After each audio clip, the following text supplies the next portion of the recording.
এ বাবা, আপনি জানেন না চেয়ারম্যান সাহেবের কঠিন নির্দেশ, হিটার চালাতে পারবে না কেউ জামাত ছাড়া।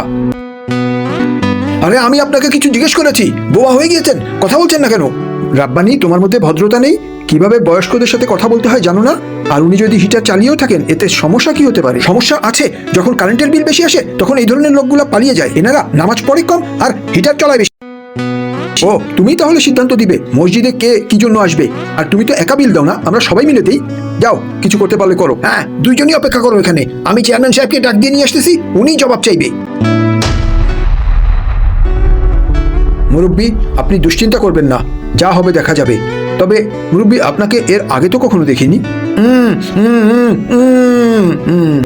তার মানে আপনি কথা বলতে পারেন না? আঙ্কেল, আপনি পেরেশান হয়েন না, বিষয়টা আমি দেখব।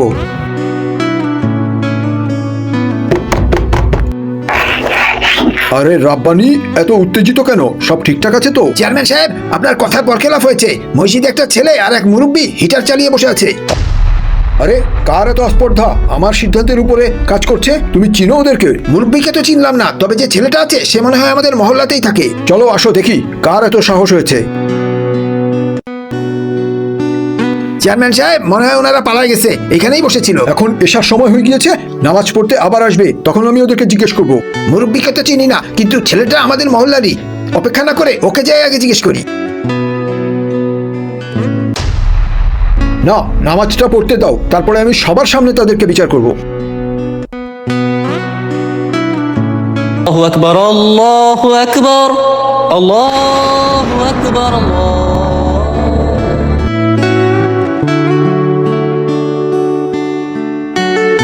চেয়ারম্যান সাহেব, এই হলো সেই ছেলে, আর তার সাথে তার বাবাও ছিল, যারা হিটার চালিয়ে বসেছিল। সবার উদ্দেশ্যে আমার কিছু বলার আছে, একটু মন দিয়ে শুনুন। আমাকে জানানো হয়েছে কিছু ব্যক্তি নামাজ ছাড়াই হিটার চালিয়ে বসেছিল। এই চেয়ারম্যান সাহেব কার কথা বলছে রে? জানি না তো। অনেকে আছে এমন, কোনো বিবেচনা না করে শুধু বিদ্যুৎ বেশি বেশি ব্যবহার করে। চেয়ারম্যান সাহেব, ওকে জিজ্ঞেস করেন সে বাবা কোথায়, আজকে নামাজে আসেনি কেন? শুনুন, বাবা এখন থেকে নামাজ পড়তে আসবে না। আপনাদের এই কঠিন নিয়ম কানুনের কারণে দিনে দিনে মুসল্লি কমে যাচ্ছে। কেউ নামাজ জামাতে পড়ুক বা নিজে পড়ুক, এটা কোন ধরনের নিয়ম যে জামাত ছাড়া হিটার চালানো যাবে না? আমাদের উচিত মসজিদকে উন্মুক্ত রাখা সবার জন্য, সব সুবিধা সবাই ভোগ করবে। যদি কেউ হিটারের তাপ পোহানোর জন্যও আসতে চায়, তাকে আসতে দিন, কোনো রকম নিষেধাজ্ঞা না দিয়ে। আমাদের উচিত মসজিদকে সবসময় মুসল্লি দ্বারা পরিপূর্ণ রাখার চেষ্টা করা। আমার এই মেসেজটি পছন্দ হলে শেয়ার করে অন্যকে জানার জন্য ব্যবস্থা করে দিন। ধন্যবাদ।